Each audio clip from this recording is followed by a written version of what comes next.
The Dallas Cowboys are 4-1. And you know what? We are done playing it cool. That Dallas Cowboys defense, that is 100% legit. That is not only an elite defense, I think it is a championship caliber unit for the Dallas Cowboys.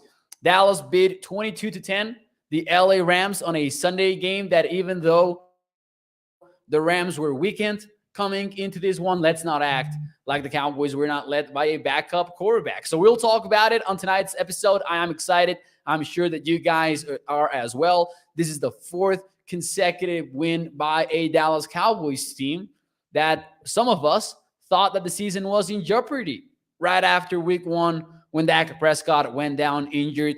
We'll break it down tonight on the show. We'll talk about how the Cowboys defense inspired championship thoughts on Sunday's win over the Rams. We'll talk about the primetime performer. We'll talk about the heck yeah performances of the game as well. And I also want to touch on a particular moment of the game that had us excited about the offense as well, even in a game in which the offense didn't perform at a high level. So welcome everyone into the show. Do me a favor, hit the like button, share the stream. If you are watching on Facebook, YouTube, or Twitter, let your friends know about Primetime. And as always, remember that every like puts this show in front of more Cowboys fans. So welcome into the show.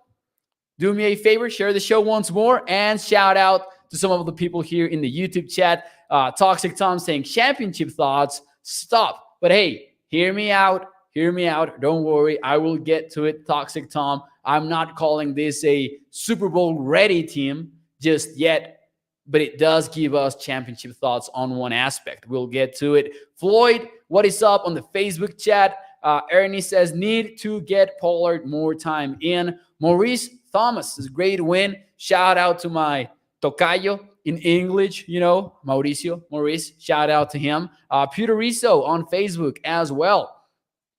Kenneth says, what a hell of a start to the game. That is right. That is right. So without any further ado, let's get this show started officially on this Sunday night in which we will celebrate the Cowboys' victory here on Primetime. So 1, 2, and 3. Here we go.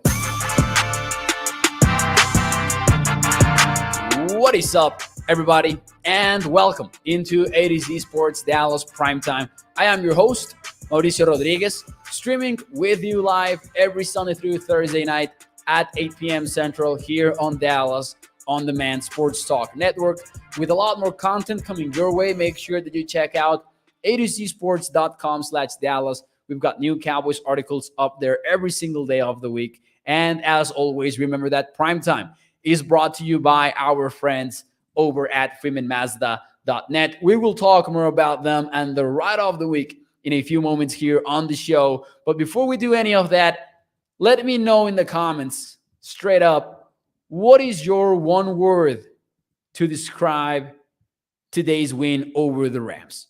What is your one word to describe a game in which the Cowboys entered the match as 5.5-point underdogs? Mike McCarthy called this team nobody's underdog during the week, and the Cowboys played as a favorite on Sunday because from the start of the game, they were up on the scoreboard. Lost that lead briefly. The Cowboys, though, answered emphatically with a score of their own, and they pretty much led the entire game by 9 points, even though it didn't feel like that at times. Even though, as Butch Lombardi tweeted out during the game, at one point, it felt like Dallas was still down by 4. But they weren't. They were up by 9. They would increase that lead at that point in the second half, and then they just stuck with it. Why? Because they kept showing up on defense. Now, what is one word to describe today's win? Fresh Fade goes with defense. Chevy goes with awesome. Domination, says Billy Renfro. That's quite the statement. I love it. Lance Bell says execution.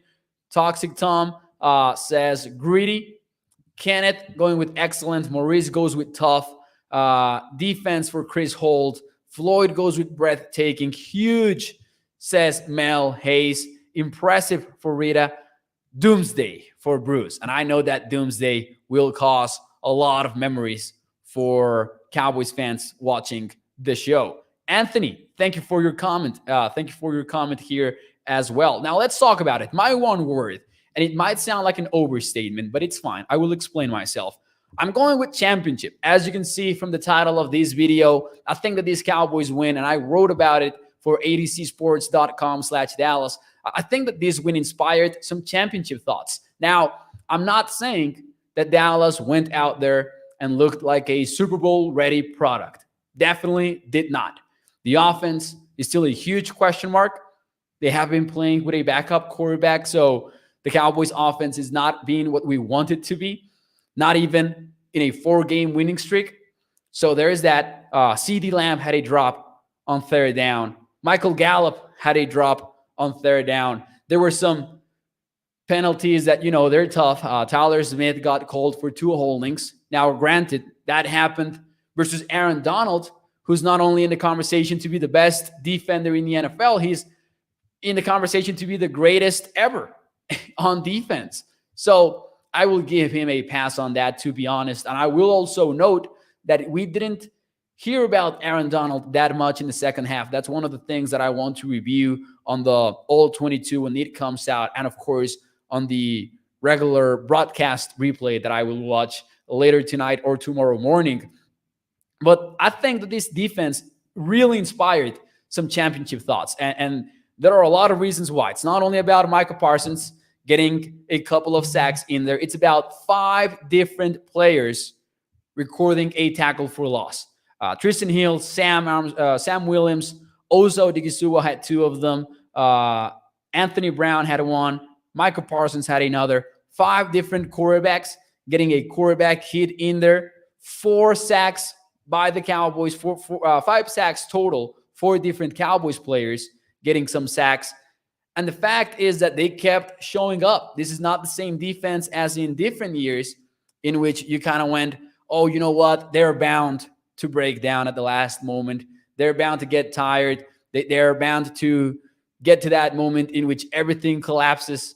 But I honestly think that this is a defense that deserves that kind of a title. I think this is a championship caliber defense. Will the offense live up to that kind of expectations? Maybe not. I really don't know. But I think that the defense, what else do we want them to show us? They allowed some big plays. I will give you that. Trevon Diggs tweeted out after the game that 10 of the points that they allowed, so, the totality of the points that they allowed were on him. And you think of the plays that happened, there was that big gainer in a play that you got to give it to Matthew Stafford as well. That was pretty much a perfect throw. I don't know what Trevon Diggs could do in that kind of a situation. And then there was a Cooper Kupp play that we spent an entire show talking about how do you stop Cooper Kupp and how you cannot just do it exactly. You can slow him down maybe, but you cannot really stop Cooper Kupp. He had 125 yards total as a receiver, 75 of which came in one play, which was some kind of a drag route with Trevon Diggs working on man-to-man coverage, perfect man beater. And, that's Cooper Kupp once more, one of the best receivers in the NFL. So even though Trevon Diggs got beat on that, you also got to give it to the guy on the other side. That's Cooper freaking Kupp. And he's working from the slot. That's not exactly Trevon Diggs' comfort zone. And I realize that this might sound like an excuse for Trevon Diggs. I'm not trying to do that. It was on him. He got beat. But I'm just saying perspective is definitely important when we talk about these games, because they're professionals, but the guys on the other side, they're also professionals. So I will actually kind of look ahead into the next topic here. I'm going to put a pin on the offensive side of things because I do have some thoughts on offense that I want to share with you. But before we do that, let's actually jump into the primetime performer of the game.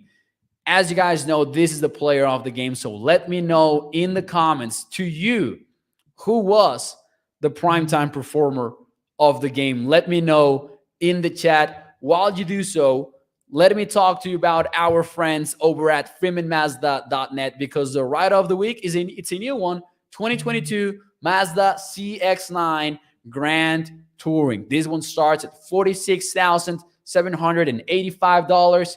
It's got all-wheel drive, third row seating, sunroof, heated leather, memory, power seating, rear air conditioning, and a miles per gallon capacity of 20 when you are in the city. That goes up to 26 when you are in the highway. So make sure that you check out the 2022 Mazda CX-9 Grand Touring on freemanmazda.net, a family-owned business for over 65 years. And remember that when you choose Freeman Mazda, you are choosing a lifelong partnership with your car dealer. So make sure you check that out. Once more, it's freemanmazda.net. So primetime performers of the game. Some of you are saying Durance Armstrong, and I can see that, man. He set the tone. He honestly did set the tone on this game. Jessica, Mel, Jesse here, Rita, all 6 to midnight, a lot of answers for Durance Armstrong. And I love that. He had the strip sack at the beginning of the game.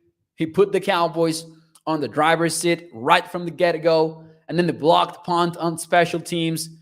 And Armstrong, when you watch the tape, you always see that Armstrong is close to getting that block. So I'm pretty excited that he finally got there, because there were several plays in several of these games in which number 92 was this close, man. This close to getting it done, to getting that hand in there and just blocking the punt and making the play on special teams. He finally got there. So shout out to him. He really deserved that one. I believe he's been looking for it for quite a few games now. Parsons getting some love as well in the comments. Maurice goes with Parsons. Tony Pollard for Chevy Lee. I like that one. Sick for Timothy. Kenneth goes with Parsons. Floyd goes with Parsons. I'm going to go with somewhat of an original one. And I realize that I'm also taking this route to not say Parsons and to not say maybe DA, even though he does deserve it. I'm actually going with Osa Odigizua. I think that he had kind of a Odigizua. He had a big game. He led the team in quarterback hits. He got 1 sack. He had 2 tackles for a loss, and he had some key pressures on perhaps the most important defensive drive of the game, which was the one that was sealed by Malik Hooker's interception. That was Osa closing that drive as well, because he got the pressure in the play before, and then he stepped up with the pressure on that play that resulted in an interception. So I'm going to give it to Osa. I think that he deserves some credit, especially in a game in which your one technique starting defensive tackle was not available for the Cowboys, because remember, Quinton Vahana, Big Bo, was out with an injury. The Cowboys elevated Carlos Watkins, who was a very important player for the Cowboys last year. He's been on the practice squad for a while now. He was elevated because Big Bo couldn't go, and Dallas needed a defensive tackle to step up. And the Rams were not able to get a running game going either on this game. It also helped that the Cowboys were always on the driver's seat, and we talked during the week about that being a huge key for the Cowboys game, because they leave off the play action, they leave off those single high friendly looks on defense, and that was not going to be what the Cowboys got on offense if they were not in the lead or within 1 possession. So I think that was pretty huge for the Cowboys actually to be in that driver's seat. But check out these numbers for the Rams. They averaged 2.5 yards per carry. Cam Akers rushed the ball 13 times. That was good for 33 yards. The longest run that he had was for 13 yards as well. Cooper Kupp had 1 attempt for 4 yards, and then Powell had 1 attempt for only 1 yard. So the Cowboys did not allow a lot of stuff in the running game, and Osa was a huge part of that. So I got to give him some love. I think that Osa might have flown under the radar because he's a defensive tackle after all. So I wanted to give him some love with the primetime performer of the game on this one. Anthony with an interesting one. He says Tyler Smith. I think it was kind of a learning experience for Tyler this time around, and that's perfectly fine. I will say that I love from a objective point of view and a non-Cowboys point of view, I love that the Rams put Aaron Donald on Tyler Smith. I thought that was pretty smart. I cannot remember if it was here or on my show in Spanish that I talked about that being a possible matchup that the Rams could exploit, and it yielded results for them. 2 holding penalties. Aaron Donald got 1 sack versus Tyler Smith. So I thought that was a favorable matchup for them. I don't know if Dallas was just more in a comfortable spot in which they were running the football in the second half, or we just didn't hear much from Aaron Donald because the Cowboys maybe adjusted on that front in the second half. That's actually something that I want to check out with a little bit more attention when I get to the replay later tonight. Russell says, what a win. Awesome job. Also was good too, says Billy. Good call. Lakers says, this defense is nasty. Completely took over. It did. And I know that we already entered this game with the expectation that if the Cowboys are to compete, it will be with a remarkable defensive performance. But that's exactly what we got. And we got it for 4 full quarters. I think that it's important to acknowledge that those 10 points that the Rams were able to gather came from big plays. The Cowboys didn't allow the Rams to put together a constant, long offensive drive that resulted in a score. That just did not happen against this Cowboys defense. The Rams went into the red zone twice. No touchdowns allowed. This remains one of the best defenses in the red zone that there is in the NFL. Peter Rizzo says, scary thing is that our defense won't pick for weeks. Pressure busted their pipe. Show enough, says Aaron on the YouTube chat. It did.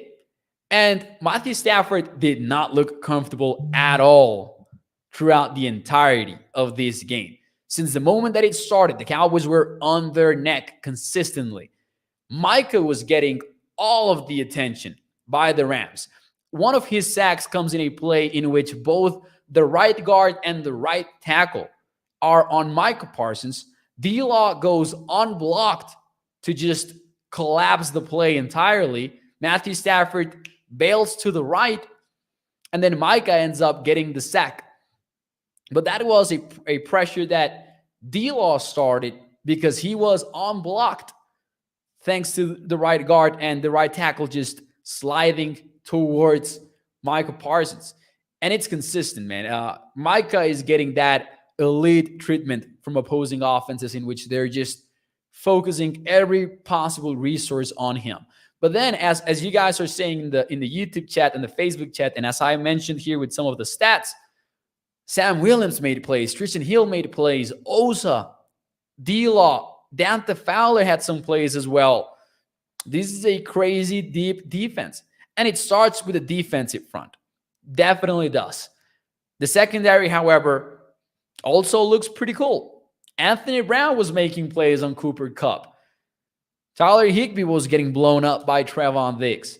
The safeties had some good moments as well. Jaron Kears, by the way, back in action. Even Leighton Vander Esch continues to shine. It was a fun game to watch, I think. It was an intense one. I think it was the most intense one since the Bengals one, for sure, in week 2. And it might have been even more intense than that one. Because with the Bengals one, maybe we were just having fun. Not a lot of expectations. You know, if they get this win, we'll be super happy. But this time around, we knew that the Cowboys could win, and we wanted them to execute. Now, I want to say something on the offense. This is not a proper offense. Cooper Rush is still a backup quarterback. There will be issues. There will be misses. There was one in which he was targeting Dalton Schultz in the flat, more or less at the beginning of the game. This was early, the play that I'm talking about. Michael Gallup with a drop, even though he made up for it with a freaking insane play later. That might be, and this is a guy with a long history of crazy catches, but that might be the one to beat them all, maybe. CeeDee Lamb also had a drop. The Cowboys did not complete a single pass. to running backs to tight ends. At one point, they ran a speed option play with Cooper Rush, and do not get me wrong, I am a huge option nerd. I love option offenses. I love watching Army Navy. I love watching Air Force play. I love me some triple option plays or speed option plays, whatever you want to do. I don't know that I'm a fan of playing one with Cooper Rush at quarterback. I don't think that the athleticism is there for him to execute those. But hey, the Cowboys did that as well. And even though I'm not excited about the Cowboys' offensive performance, I will say this. There was this one drive. There was this one long drive from the Cowboys in the fourth quarter.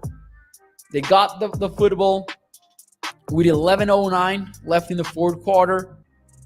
10 plays later at 5:32, the drive ended in the fourth quarter with a field goal.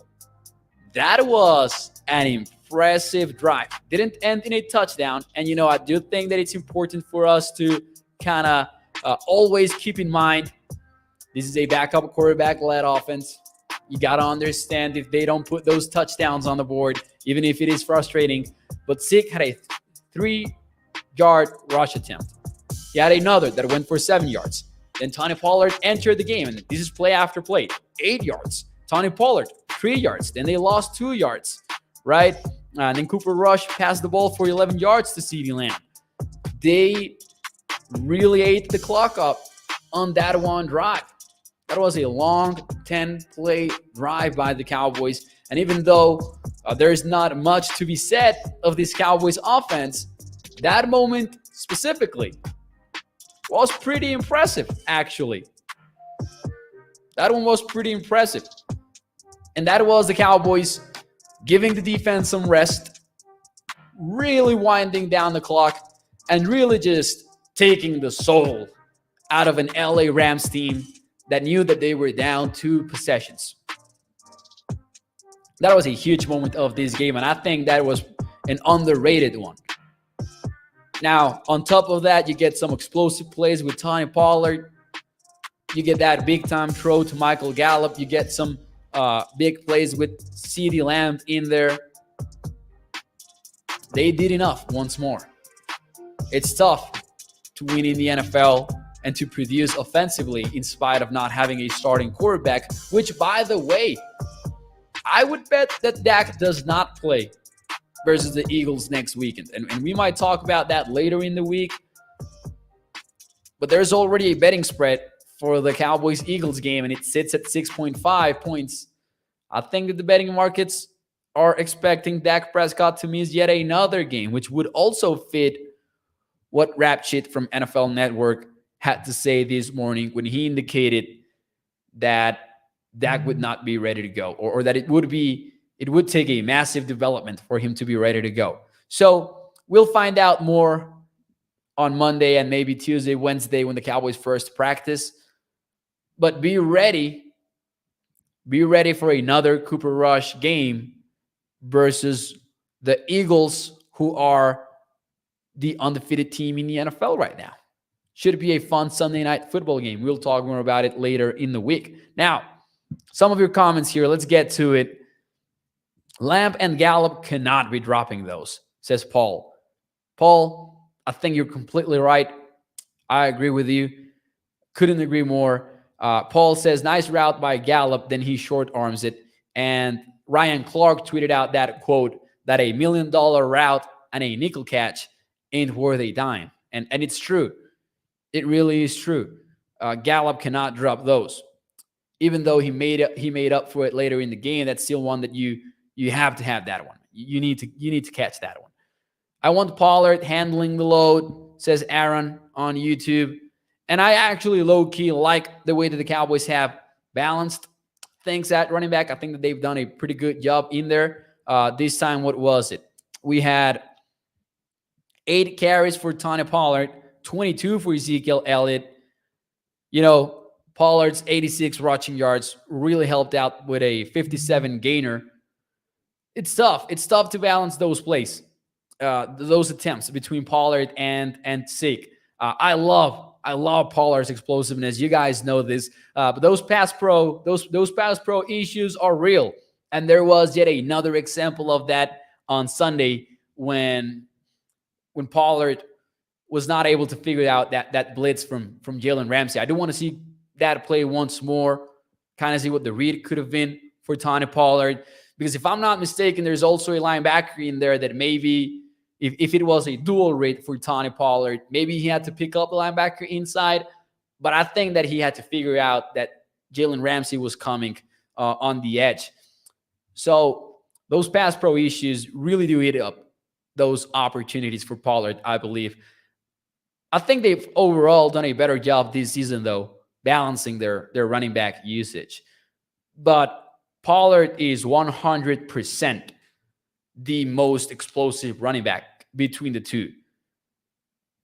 I have confidence in my Cowboys, says Kenneth Fraser, to come out with a big W on the Eagles game next week, says Kenneth Fraser.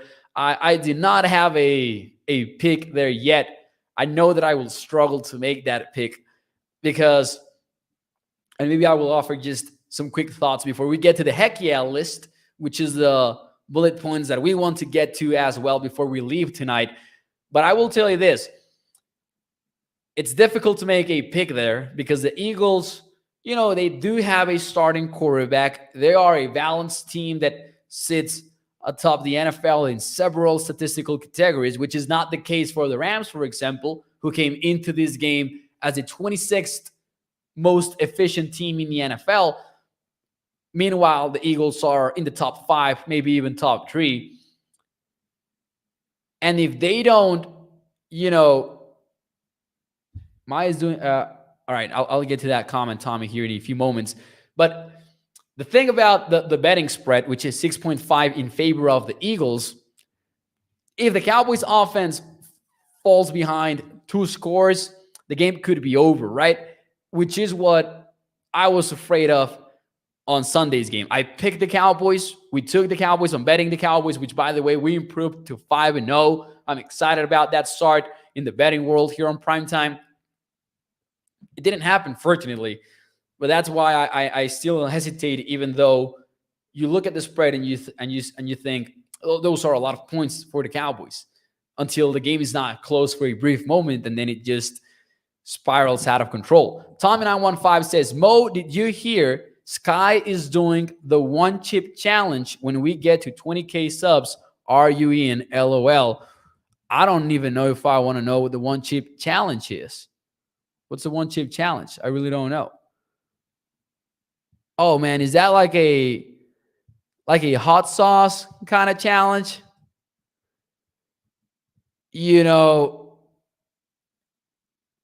Man, I don't know.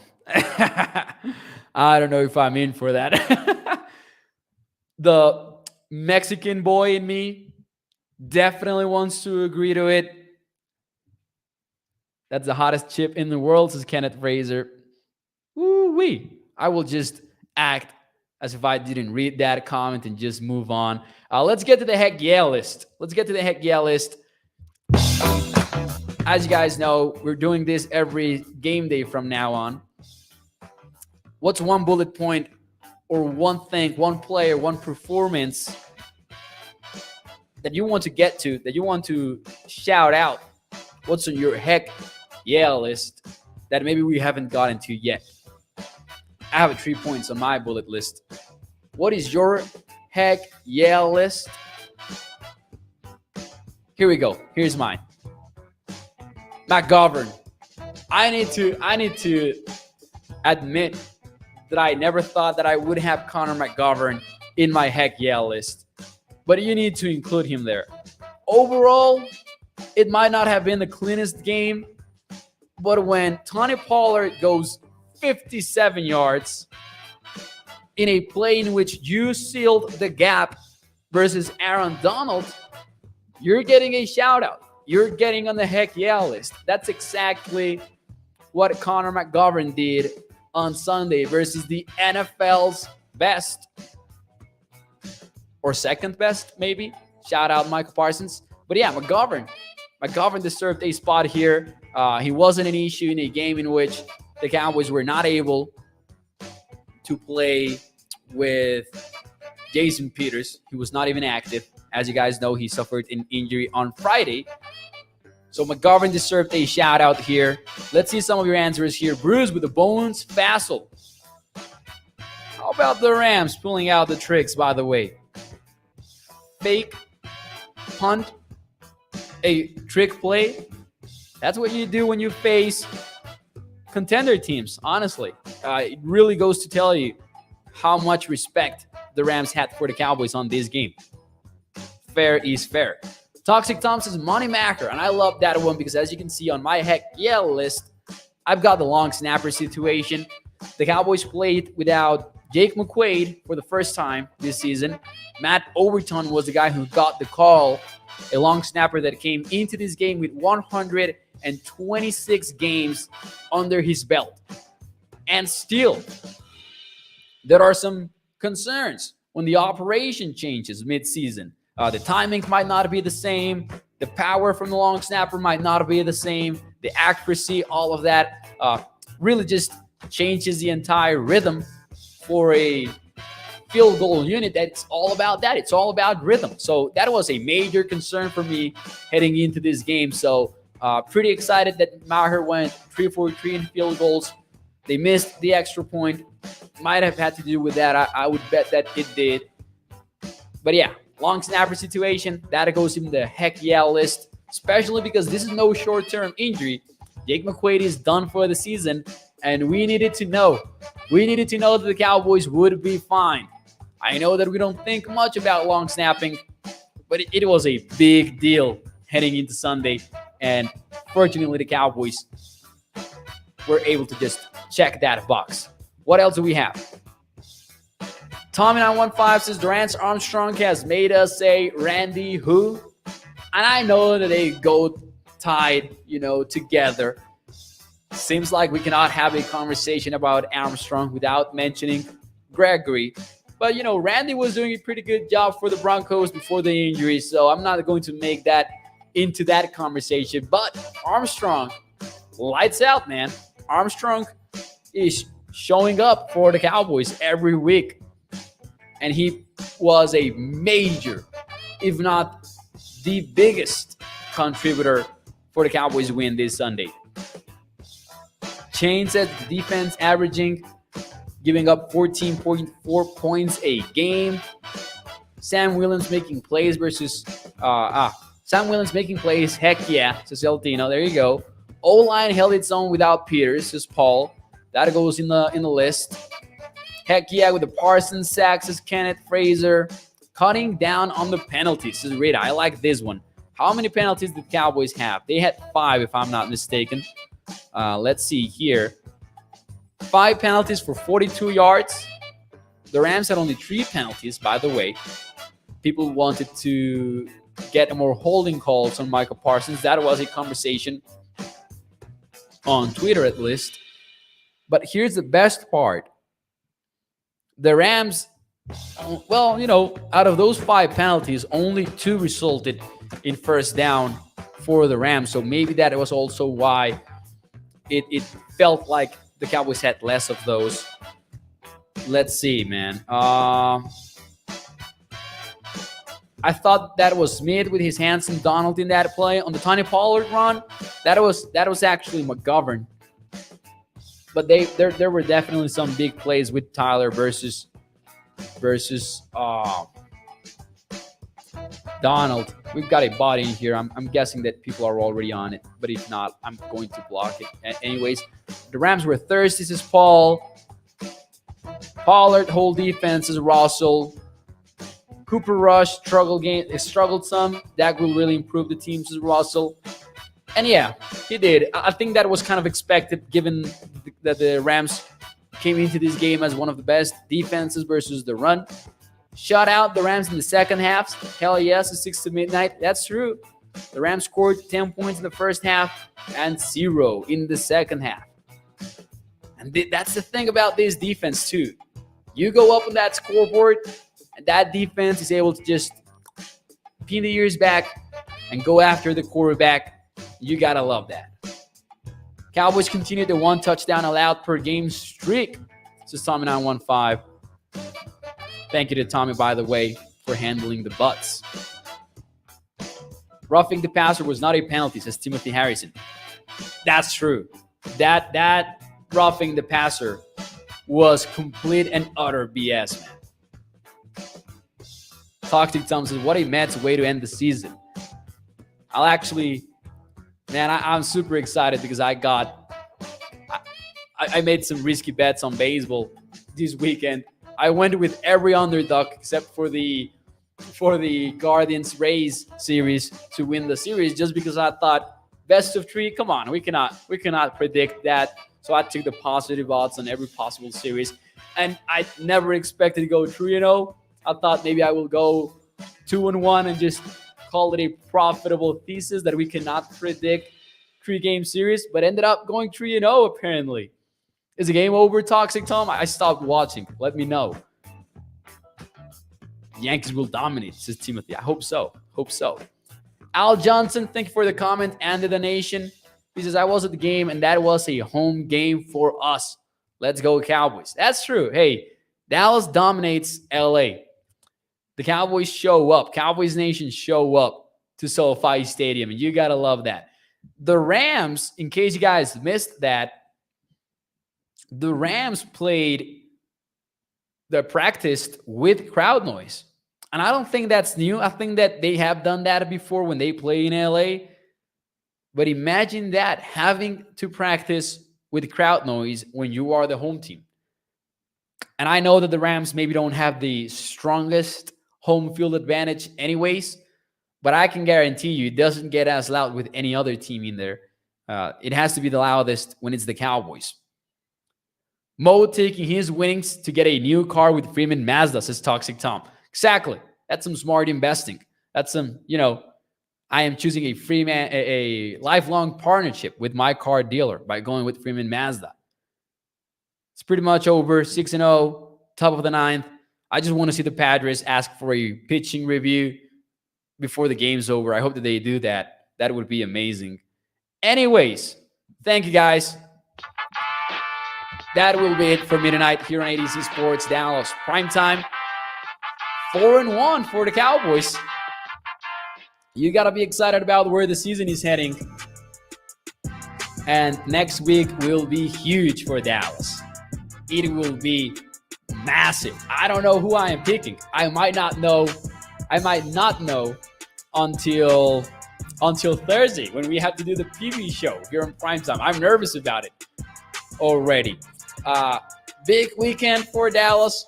I hope that you guys enjoy it. I hope that you guys enjoy walking into work tomorrow, maybe wearing a Cowboy shirt, maybe just, entering in like with that confident, smug strut. Go and get it. Go in there like Conor McGregor, do your thing. Shout out to you guys in the Facebook chat. Toxic Tom, it happened once, man. Mo getting his green shirt ready. That happened once with the Bucs game. It actually didn't. It happened twice. Did it not? If I remember correctly. Tommy915 says, Mo, thank you for all that you do. You are one of the best YouTubers and a great person, and we appreciate you, bro. Tommy915, that means a lot to me. Thank you for that. Stephen White as well. Thank you. El Tino, all of you. Do me a favor. Hit the like button. Share the stream. If you're watching on Facebook, YouTube, or Twitter, let your friends know about Primetime. Thank you to El Tino. He says, your bets are fire. Man, we're 5-0. We're 5-0, and I'm nervous now, keeping that streak going. The Cowboys have made it easy for us, though. We went with the under in week 1, and then we've picked the Cowboys 4 straight weeks. They've made it easy for us. I'm assuming it will get harder in the next few weeks, especially with Dak coming back. Those betting spreads might get a little bit tougher to bet. Betsy says 4-1, not 5-0.